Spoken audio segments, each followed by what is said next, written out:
Muy buenas tardes, soy Daniel Ignacio y hoy voy a explicar el contrato de promesa de celebrar un contrato, más conocido como el contrato de promesa. Este tipo de contrato es uno de los contratos con menos regulación de nuestro Código Civil. Se encuentra en el artículo 1554. Lo primero que tenemos que decir es que este es un contrato típico. Cuando decimos que un contrato es típico, significa que es un contrato regulado por la ley. Cada vez que un contrato tenga regulación legal, vamos a decir que es un contrato típico. Este contrato se encuentra en el título 12º, es decir, de los efectos de las obligaciones. El contrato de promesa es un contrato preparatorio. ¿Qué significa que sea preparatorio?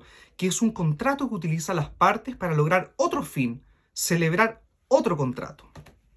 El contrato de promesa no tiene una definición legal. ¿Cómo lo define la doctrina? La doctrina dice: el contrato de promesa es un contrato preparatorio en virtud del cual las partes se obligan a la celebración de otro contrato definitivo en el evento de cumplirse una condición o un plazo. Cuando celebramos el contrato de promesa es porque en la actualidad existe algún impedimento que nos prohíbe, que nos limita poder celebrar el contrato definitivo. Este tipo de impedimentos son impedimentos jurídicos o son impedimentos materiales. Voy a explicarlo de la siguiente manera.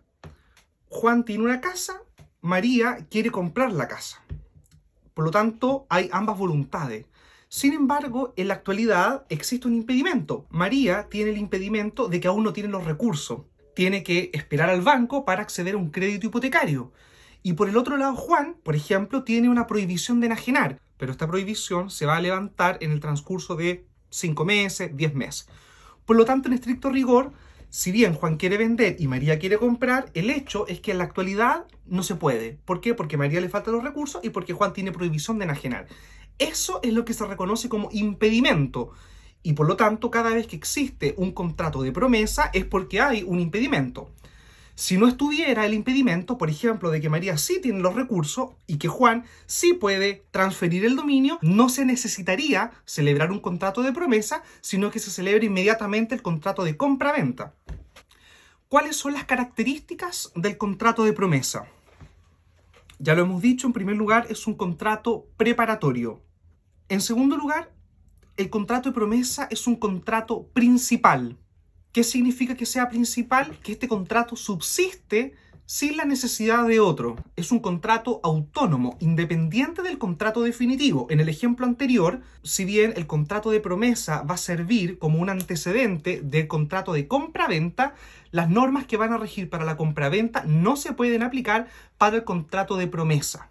Por eso es que se dice que es un contrato autónomo. La tercera característica de este contrato de promesa es que es un contrato solemne. Y la solemnidad que se exige es la simple escrituración. Es decir, basta con la escritura privada. Es recomendable, por supuesto, hacerlo a través de escritura pública, porque sabemos que la escritura pública es un título ejecutivo, pero no es una exigencia de la ley. La ley establece como única exigencia la simple escrituración del contrato y por lo tanto basta una escritura privada. En este tipo de contratos, la modalidad plazo y condición son elementos de la esencia. Es decir, todo contrato de promesa debe tener un plazo para celebrar el contrato definitivo o una condición. Por ejemplo, el contrato definitivo se celebrará el día 12 de diciembre del 2023. O por ejemplo, el contrato se celebrará una vez verificada el levantamiento de la prohibición. En quinto lugar, el contrato de promesa es un contrato bilateral. En sexto lugar, el contrato de promesa es un contrato de derecho estricto. ¿Qué significa esto? Que el legislador, que la ley, es estrictamente exigente en cuanto a los requisitos que debe contener la promesa para que esta promesa sea válida. En séptimo lugar, el contrato de promesa es un contrato de carácter general. Se puede prometer la celebración de todo tipo de contrato. Y por último, en cuanto a la denominación, vamos a señalar de que los comparecientes se le denominan promitente. Por ejemplo, el promitente comprador, el promitente vendedor, el promitente arrendador, el promitente arrendatario, etc. El segundo tópico que vamos a ver son los requisitos de la promesa. Por supuesto que, como todo acto jurídico, el contrato de promesa debe cumplir con los requisitos de existencia y de validez de todo acto. Eso lo damos por hecho. Pero además debemos observar los requisitos que dispone el artículo 1554 del Código Civil. Si falta cualquiera de los requisitos que establece el propio Código Civil, la sanción que tiene el contrato de promesa es la nulidad absoluta. Los requisitos para constituir el contrato de promesa son 4. En primer lugar, la promesa debe constar por escrito. Ya lo sabemos, basta con una escritura privada. Conviene en muchos casos celebrarlo por escritura pública, como lo habíamos comentado, a pesar de que no es solemnidad, pero es recomendable. ¿Y por qué? Porque la escritura pública tiene mérito ejecutivo. A pesar de que la regla general exige como solemnidad la simple escrituración, hay una excepción a esta norma, y es el caso de la Ley de Urbanismo y Construcciones del artículo 138 bis, que exige la escritura legalizada ante notario y además de una caución. Pero sabemos que esta es la regla muy excepcional, por lo tanto la regla general tiene que ver con la simple escrituración. Recomendación, escritura pública. El segundo requisito para que el contrato de promesa sea válido es que el contrato prometido, es decir, no el contrato de promesa propiamente tal, sino que el que se va a celebrar posteriormente, no sea de aquellos que las leyes declaran ineficaces. Por lo tanto, para poder cumplir con este requisito, lo que debemos observar es el contrato que se está prometiendo. Si el contrato de compraventa es válido, será válido el contrato de promesa. Por lo tanto, se prohíbe celebrar un contrato de promesa respecto de algún contrato que bajo ninguna circunstancia podrían llegar a celebrarse.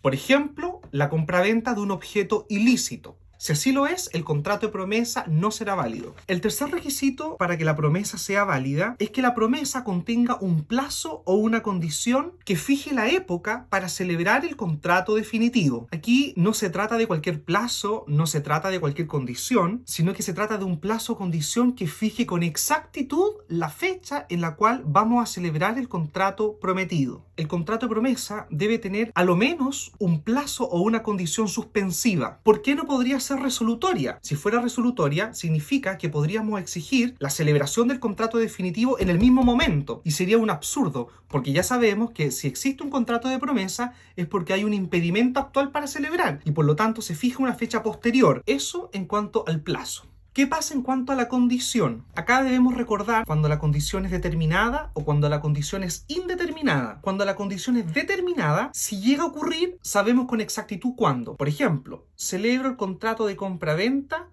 si mi hijo, que estudia medicina, se titula de médico. Aquí hay una condición. ¿Cuál es la condición? De que el hijo se titule de médico. ¿Y podemos verificarlo? Sí, porque si llega a ocurrir, si se llega a titular, sabemos con exactitud la fecha de la titulación. Cambio, si la condición es indeterminada, ¿qué es lo que ocurre? Hay un grado de incertidumbre mayor, porque primero no sabemos si va a llegar a ocurrir. Por ejemplo, celebramos el contrato de compra-venta si tu hijo se casa. En esta situación, ¿qué va a pasar? No sabemos si el hijo se va a casar o no. Y si se llega a casar, tampoco sabemos en qué plazo. Puede que se case en 2 meses, puede que se case en 5 años, puede que se case en 50 años más o puede que nunca se case. En estos casos, cuando estamos hablando de condición indeterminada, lo mejor es establecer una cláusula en el propio contrato de promesa con un plazo resolutorio. Por ejemplo, celebraremos el contrato de promesa si tu hijo se casa, pero este plazo no podrá extenderse luego de 5 años de celebrado este contrato. En ese caso, ¿qué es lo que estamos haciendo? Celebramos el contrato de promesa y establecemos una condición. ¿Cuál es la condición? Que tu hijo se case. Pero como también expliqué, claro, puede casarse en 2 meses,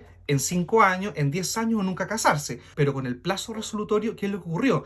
Esta condición indeterminada queda limitada a un plazo en particular, en este caso a un plazo de 5 años. Entonces, ¿qué es lo que va a decir en la cláusula del contrato de promesa? Comillas. En todo caso, el plazo para suscribir no podrá exceder los 3 años a contar de la presente promesa. Transcurrido el plazo y no cumplida la condición, es decir, tu hijo nunca se casó, se entiende como fallida. Y así, de esta manera, limitamos el contrato de promesa. Y el cuarto requisito que exige el artículo 1554 es que en ella, en la promesa, se especifique de tal manera el contrato prometido que solo falta para que sea válido la tradición de la cosa o las solemnidades que la ley prescriba. Para ser más específico con este requisito, la promesa debe tener los elementos de la esencia del contrato prometido.